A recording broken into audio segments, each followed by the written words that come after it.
Selamat datang kembali di sesi pendalaman kita.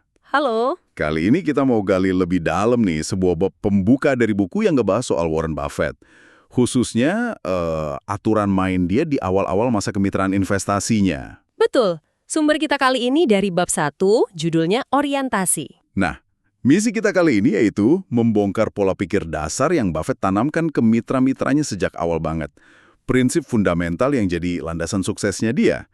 Ini bukan teori doang, tapi aturan main praktis gitu ya. Iya, ini penting banget dipahami. Dan ceritanya dimulai tahun 1956 kan? Betul, Buffett muda baru balik ke Omaha, habis belajar dari mentornya, Benjamin Graham. Tapi dia nggak gabung firma Graham. Enggak, dia malah bikin jalan sendiri, bikin kemitraan investasi. Ya dia ngumpulin 7 calon mitra pertama ya, campuran keluarga sama temen, di Omaha Club. Ada cerita unik soal pertemuan itu katanya. Ada. Selain soal presentasi intinya, yang agak lucu itu mereka bayarnya masing-masing. Went Dutch gitu istilahnya. Oh iya? Mungkin itu udah sinyal awal soal efisiensi ya? Bisa jadi. Tapi yang paling penting nih, sebelum dia terima uang sepeser pun, Buffett itu ngasih aturan main, ground rules. Nah, ini inti dari bab orientasi yang mau kita bahas, fondasi filosofi investasinya dia. Oke, aturan main. Kedengarannya serius ya, padahal mulainya sama teman dan keluarga. Apa aja sih poin-poin kuncinya yang dia tekankan dari awal banget? Coba kita bedah satu-satu. Oke, yang pertama, ini soal fokus pada nilai pasar. Jadi untung rugi tahunan itu diukurnya dari perubahan nilai pasar aset di akhir tahun dibanding awal tahun. Bukan dari yang udah dijual atau kena pajak gitu ya? Bukan. Fokusnya ke nilai pasar real portofolionya saat itu. Jadi lebih transparan soal kinerja sebenarnya. Oke. Jadi patokannya nilai pasar aktual. Terus apa lagi? Kedua, nah ini menarik, ukuran kinerja relatif. Kinerja kemitraan itu dibilang bagus atau jelek bukan cuma dari angkanya plus sekian persen atau minus sekian persen, Terus gimana dong? tapi harus dibandingin sama tolak ukur pasar. Misalnya Dow Jones Industrial Average atau kinerja rata-rata perusahaan investasi gede lainnya. Oh gitu. Jadi kalau bisa ngalahin tolok ukur itu, baru dianggap tahun yang bagus. Betul, meskipun mungkin absolutnya nggak wah banget. Sebaliknya, kalau ketinggalan dari tolok ukur, ya dianggap kinerjanya kurang bagus. Jadi standarnya bukan cuma cari untung ya, tapi harus lebih baik dari pasar atau pemain lain. Cukup menantang sih. Terus soal jangka waktu penilaian gimana? Setahun cukup? Nah, itu dia poin ketiga, uji jangka waktu minimal. Warren Buffett bilang nilai kinerja itu butuh waktu. Minimal 3 tahun, idealnya malah 5 tahun. Jadi nggak bisa dinilai dalam setahun aja? Nggak bisa. Terlalu pendek katanya. Kalau kinerja jelek 3 tahun berturut-turut atau lebih, nah itu baru sinyal buat mitra mikir-mikir cari alternatif lain. Oke. Kecuali Ada kecualinya. ada. Kecuali kalau periode jelek itu pas market lagi spekulatif banget, lagi raging bull market gitu.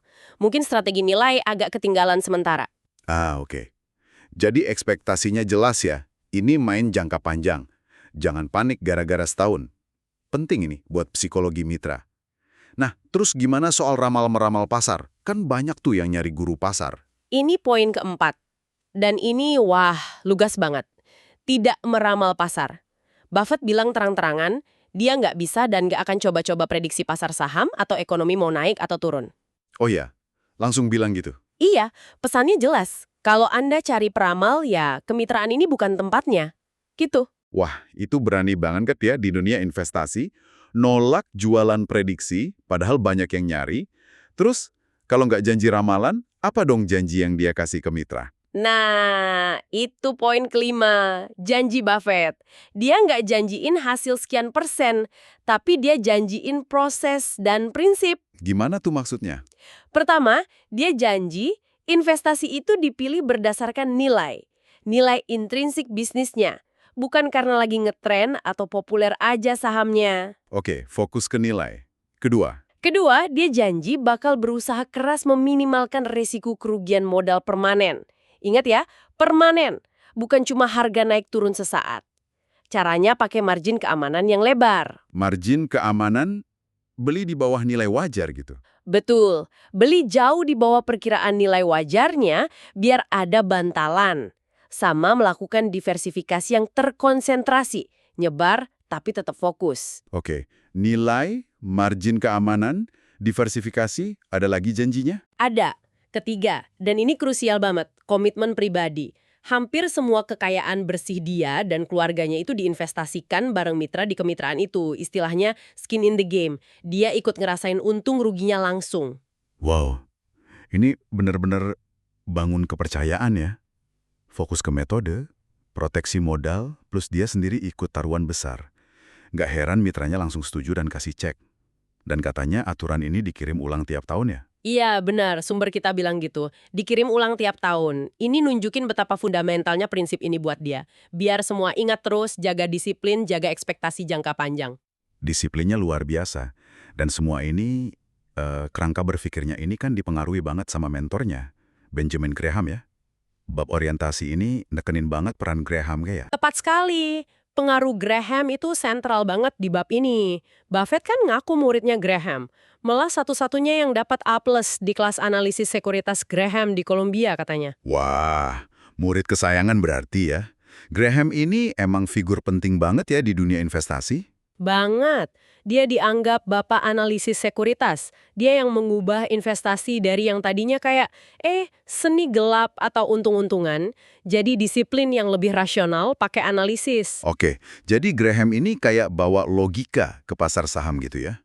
Prinsip inti Graham yang paling nempel di Buffett apa? Yang paling dasar itu pemahaman soal dualitas pasar saham. Graham ngajarin, pasar saham itu jangka pendeknya bisa irasional banget. Didorong emosi, takut, serakah, ikut-ikutan. Kayak roller coaster emosi ya? Iya, tapi nah ini kuncinya, dalam jangka panjang, pasar itu cenderung rasional. Harga saham bakal bergerak mendekati nilai intrinsik atau nilai asli bisnis di baliknya. Ini jadi pegangan utama Buffett. Jadi ada beda antara perilaku pasar jangka pendek sama jangka panjang. Ini yang bikin beda antara investor sejati sama spekulan ya. Persis, investor itu menurut Graham dan Buffett, ya orang yang analisis bisnisnya, nilai fundamentalnya, terus investasi buat jangka panjang. Kalau spekulan? Spekulan itu lebih ke nebak-nebak harga mau kemana dalam waktu dekat, mainin sentimen pasar, dengerin rumor atau prediksi ekonomi makro yang, ya gitu deh, susah ditebak bener apa enggaknya. Investor beli bisnis, spekulan mainin kertas. Ngomong-ngomong soal Graham, ada cerita unik kan gimana Buffett bisa sampai belajar ke dia? Katanya gara-gara ditolak Harvard ya? Iya bener, sumbernya nyebut gitu. Dia daftar Harvard Business School, ditolak. Baru setelah itu dia sadar kalau penulis buku favoritnya di Intelligent Investor, si Graham ini ngajar di Columbia.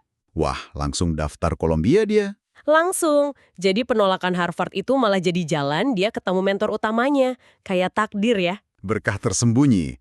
Nah, salah satu konsep Graham yang paling terkenal buat jelasin irasionalitas pasar jangka pendek, ini kan alegori Mr. Market. Ini penting banget nih buat paham cara Buffett lihat pasar. Bisa dijelasin lagi? Bisa banget.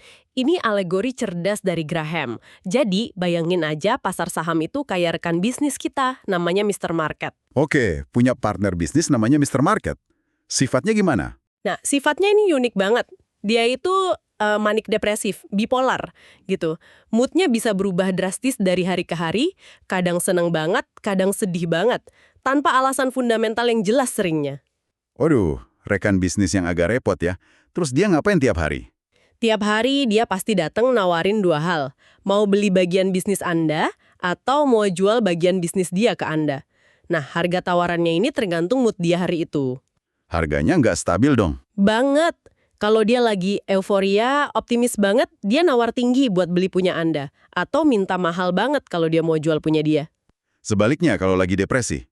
Ya dia nawar murah banget buat bisnis yang sama persis. Kadang ya netral aja, harganya mungkin dekat-dekat wajar.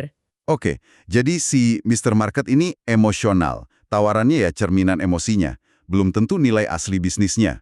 Pelajarannya apa buat kita sebagai investor? Intinya, dan ini penting banget, harga harian yang ditawarin Mr. Market itu jangan pernah dijadiin patokan buat nentuin nilai asli bisnis kita. Kita harus punya penilaian sendiri, independen. Jadi tawaran dia itu cuma opsi aja? Betul. Tawaran dia itu cuma pilihan. Kita bebas manfaatin kalau cocok. Misalnya beli pas dia lagi depresi dan jual murah banget. Atau ya cuekin aja kalau tawarannya nggak masuk akal. Nah, ini dia. Jangan biarin mood pasar nentuin pandangan kita soal nilai. Ini ngingetin saya kutipan Buffett di suratnya yang ada di sumber kita itu. Ketersediaan kutipan pasar seharusnya tidak pernah menjadi beban. Di mana penyimpangan periodiknya malah membentuk penilaian Anda. Iya, persis itu. Jangan biarin pasar mikir buat kita yang harus mikir. Mr. Market itu harusnya jadi pelayan kita, bukan tuan kita ya. Justru mood ekstrimnya bisa jadi peluang. Peluang buat investor rasional yang punya penilaian sendiri. Beli pas dia panik, jual pas dia euforia mungkin. Tapi yaitu, penilaian nilai bisnis kita harus independen dari teriakan hariannya. Kedengarannya gampang di teori ya, tapi pas prakteknya pasti susah banget itu nyuekin Mr. Market pas lagi heboh. Apalagi kalau semua orang di sekitar kita panik atau ikut euforia. Susah banget, butuh disiplin emosi tingkat tinggi. Makanya orientasi awal Buffett ini penting banget nanemin mindset ini. Ini nyambung ke ide berikutnya yang juga dari Graham. Saat Anda punya saham, Anda punya bisnis. Gimana hubungannya antara nyuekin Mr. Market sama melihat saham sebagai bisnis? Erat banget. Kalau kita lihat saham cuma kayak, kode tiker yang harganya naik turun tiap detik, ya gampang kebawa arus emosi pasar. Kayak si Mr. Market. Tapi kalau lihatnya sebagai kepemilikan bisnis? Nah, fokus kita geser. Kita mikirin gimana kinerja bisnis itu dalam jangka panjang. Graham punya analogi lagi nih. Jangka pendek, pasar itu mesin voting. Jangka panjang, dia mesin penimbang. Mesin voting lawan mesin penimbang. Maksudnya, jangka pendek itu popularitas atau sentimen yang gerakin harga.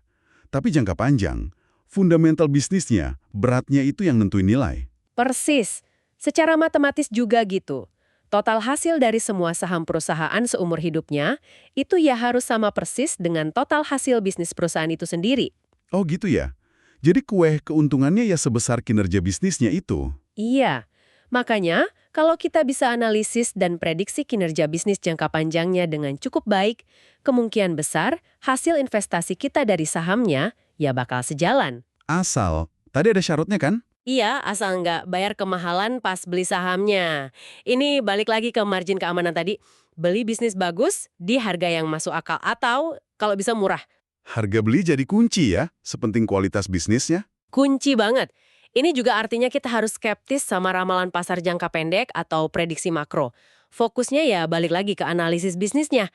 Kayak analogi Buffett soal petani itu.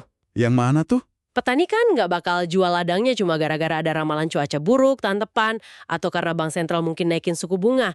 Fokus petani ya ke potensi panen ladangnya jangka panjang. Ah iya, fokus ke bisnisnya bukan noise di sekitarnya. Konsisten banget sama sikap dia yang nggak mau meramal pasar. Nah sekarang sisi lain Mr. Market, yang emosional. Pas dia lagi depresi berat, pasar jatuh. Gimana Buffett nyiapin mitranya buat hadapin pullbacks atau koreksi tajam ini? Buffett ngikutin Graham lagi nggak nutup-nutupin ini. Dia bilang ke mitranya dari awal, penurunan pasar yang signifikan, market slumps, itu pasti terjadi. Nggak bisa dihindari. Jadi bukan kalau, tapi kapan ya? Iya, itu bagian dari siklus pasar aja. Bahkan portofolio yang isinya saham murah banget pun, yang dibeli pakai margin keamanan gede, kemungkinan besar bakal ikut turun juga kalau sentimen pasar lagi jelek semua. Lalu pesannya apa buat para mitra? Pesannya soal kesiapan, finansial, dan mental. Dia bilang gini kira-kira, kalau penurunan nilai portofolio sampai 50% aja bisa bikin Anda susah secara finansial, ya mungkin exposure Anda ke saham terlalu besar. Harus disesuaikan sama toleransi resiko dan kebutuhan dana Anda. Oke, jadi kenali diri sendiri dan kapasitas risikonya, terus sikap mental pas penurunan beneran terjadi gimana? Bahkan reaksi emosi Anda sama kemampuan kognitif Anda sebagai penilai bisnis. Harga turun itu kan kerjaan si Mr. Market yang lagi depresi. Jangan biarkan itu mengaburkan penilaian rasional Anda soal nilai jangka panjang bisnisnya. Harga turun nggak otomatis nilai bisnisnya anjlok segitu juga. Seringnya nggak. Graham juga bilang gitu kan di The Intelligent Investor, investor sejati itu jarang dipaksa jual. Betul. Jadi dia bebas aja mau cuekin harga pasar. Dia baru bertindak kalau harga itu nguntungin dia, misalnya jadi murah banget buat beli lagi. Investor yang panik jual pas harga jatuh itu malah mengubah potensi untung jadi rugi permanen. Graham malah bilang mending saham nggak ada harganya sekalian ya, biar nggak tergoda beraksi emosional. Iya, ekstrimnya gitu. Itu nunjukin betapa bahayanya kalau kita biarin Mr. Market yang ngatur tindakan kita. Ini benar-benar kerangka berpikir yang kuat ya. Jadi kalau dirangkum nih, orientasi awal Buffett ini isinya lengkap banget. Ada aturan main soal ukur kinerja, ekspektasi waktu, nggak ada ramalan, komitmen ke nilai dan margin aman.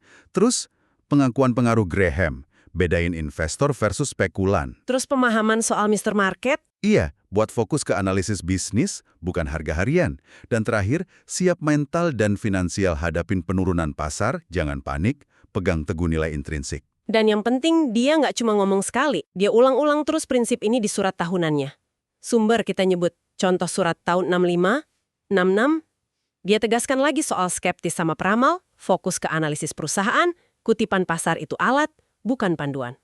Konsisten banget. Konsistensi filosofi dan komunikasi. Luar biasa. Ya, bab orientasi ini nunjukin gimana Buffett bangun kerangka berpikir yang koheren, rasional, dan yang paling penting bisa disiplin dijalanin. Ini bukan soal IQ tinggi atau bola kristal, tapi soal temperamen, sabar, dan punya cara pikir yang logis buat investasi jangka panjang. Dan prinsip dari tahun 50-an ini masih relevan banget sampai sekarang. Eksplorasi yang menarik banget ya ke fondasi berpikir salah satu investor terbaik dunia. Kita udah bedah bab orientasi ini, lihat aturan mainnya, pengaruh Graham, cara pandang dia ke Mr. Market, pentingnya saham sebagai bisnis, dan persiapan hadapi volatilitas. Fondasi yang kokoh, yang menjelaskan banyak kesuksesan jangka panjangnya dia. Tentu saja. Nah, ini mungkin jadi pemikiran penutup nih buat Anda yang menyimak.